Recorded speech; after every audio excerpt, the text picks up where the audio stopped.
Good morning, brothers and sisters. Today is Tuesday, April the 7th. It is 9:51 a.m. Okay, let's finish up this Esther story. This is the last chapter that I will be reading for you. Let's start off with a sound sand. I know I took it out.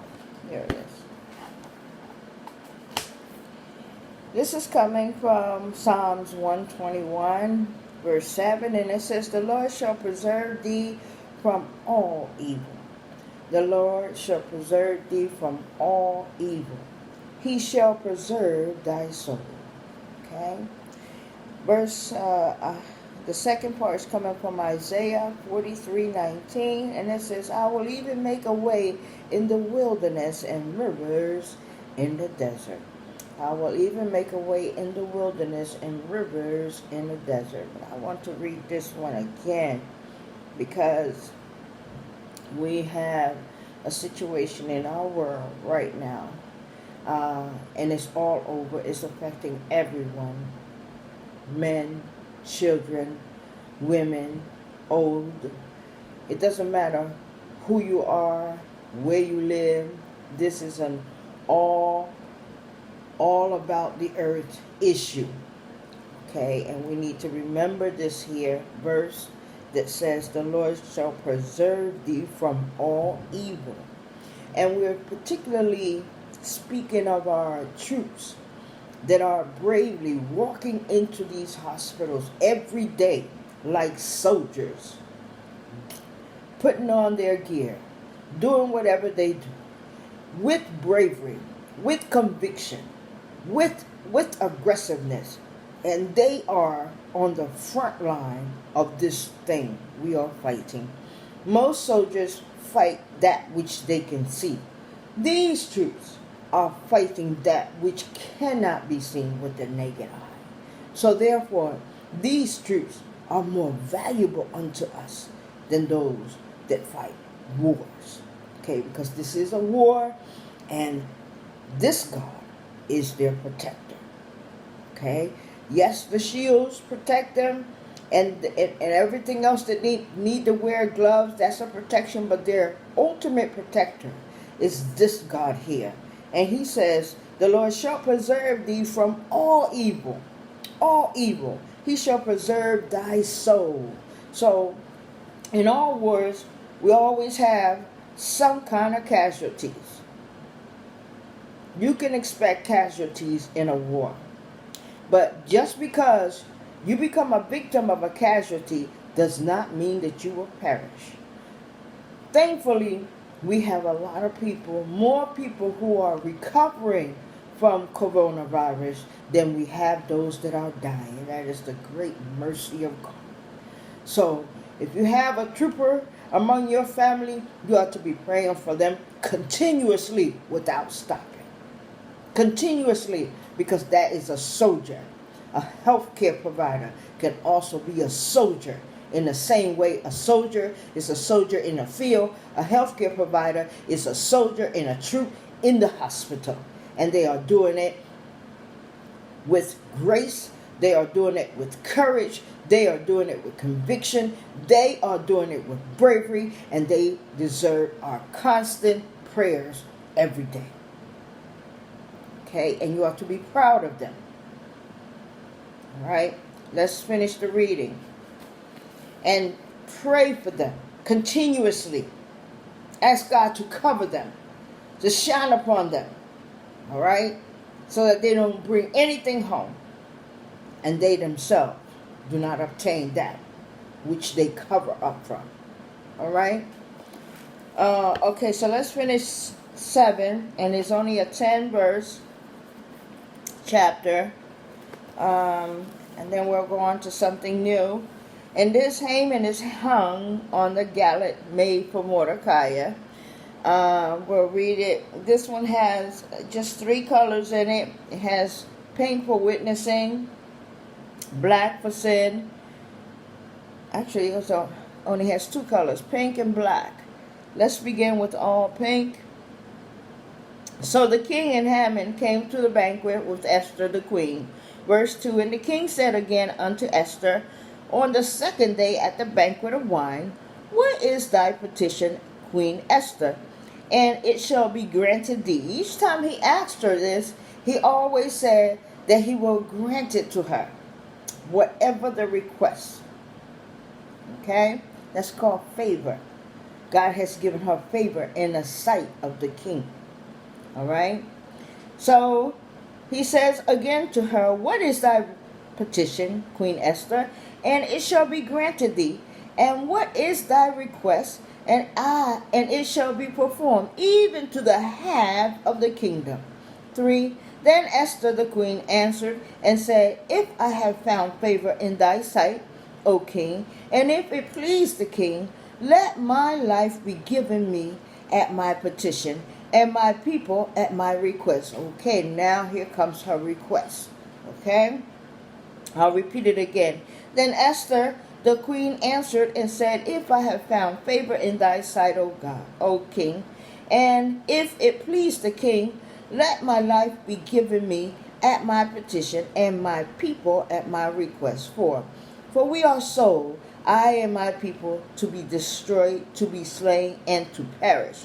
But if we have been sold for bondsmen and bondswomen, I have my tongue although the enemy could not overrail the king's damage. For we are sold, I and my people, to be destroyed, to be slain, and to perish. But if we have been sold for bondsmen and bondswomen, I have held my tongue, although the enemy could not countervail the king's damages. 5.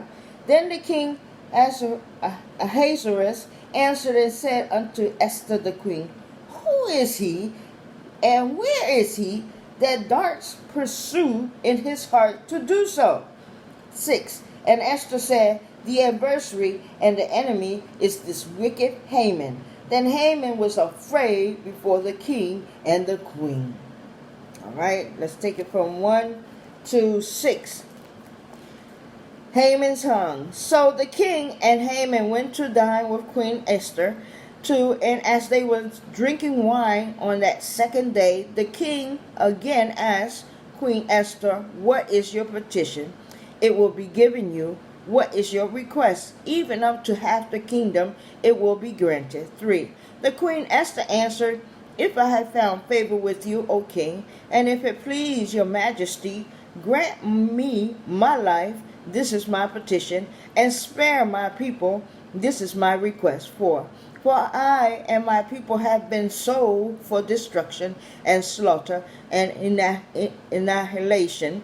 If we had merely been sold as male and female slaves, I would have kept quiet, because no such distress would justify disturbing the king. 5. King Cyrus asked Queen Esther, who is he? Where is the man who has dared to do such a thing? 6. Esther said, the adversary and enemy is this vile Haman. So of course he's at the table now, and he's quite terrified. He goes from being boastful to being humiliated to being terrified. And that's normally the way it goes, brothers and sisters, when we do something wicked and it catches up to us. We go from being boastful to being humiliated to being terrified to being on the run. Depends on what you did. But it always catches up with you. Always. Okay? So let's finish 7 to 10, which is evil, and it is black for sin. And the king arose from the banquet. Of course, he's pissed now. Okay? And the king arose from the banquet of wine in his wrath, went into the palace garden, and Haman stood up to make requests for his life. Okay, he's begging now. He's begging. Okay? Haman stood up to make requests for his life to Esther the queen, for he saw that there was evil determined against him by the king. Of course, you can feel death coming. And that's the truth. You can literally feel your life slipping away from you. And this is how this man was feeling at this point. So he began to beg for his life in the presence of Esther the queen. Okay, then the king returned out of the palace garden into the place of the banquet of wine, and Haman was fallen upon the bed whereon Esther was. Then said the king, will he force the queen also, being me in the house? As the word went out of the king's mouth, they covered Haman's face. Okay, the Habernon, one of the chambers, said before the king, behold also the gullet 50 cubits high, which Haman had made for Mordecai, another one who the king favored. He had the nerve to find out that a gullet was made for another one who saved his life. Okay, so that just, what did that do to the king? It made his wrath even bigger. All right, death becomes you, it is said. All right, behold also the gullet 50 feet high, which Haman had made for Mordecai, who has spoken good for the king, standeth in the house of Haman. Then the king said, hang him thereon. 10. So they hung Haman on the gullet that he had prepared for Mordecai. Then was the king's wrath pacified. All right, let's take it from here. 7. The king got up in a rage. Then Haman was terrified before the king and queen. 7. The king got up in a rage, left his wine, and went out into the palace garden. But Haman, realizing that the king had already decided his fate, stayed behind to beg Queen Esther for his life. 8. Just as the king returned from the palace garden to the banquet hall, Haman was falling on a couch where Esther was reclining. The king exclaimed, will he even molest the queen while she is with me in the house? As soon as the words left the king's mouth, they covered Haman's face. Then Habana, one of the eunuchs attending the king, said, a gullet 75 feet high stands by Haman's house. He had made it for Mordecai, who spoke up to help the king. The king said, hang him on it! 10. So they hung Haman on the gullet he had prepared for Mordecai. Then the king's fury subsided. What is this? What is this? It tells you that it never pays to be wicked. It never pays to be evil. It never pays to plan for the life of another person. It don't pay to dig a hole for someone else.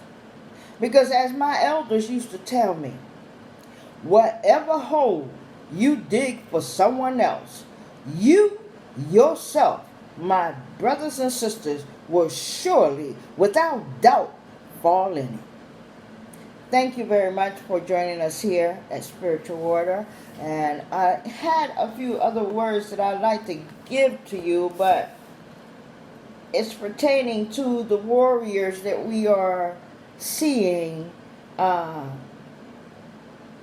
marching through the front line of this situation we have going on, and I don't want to rush through it. So I will save that, if I live and nothing happens, for tomorrow. Thank you very much for listening, and as always, may the peace of God be upon you. May the protection of God surround you and all those you love, and may the will of God come from you. Until the next time, have a wonderful day and be very careful. Thanks for listening.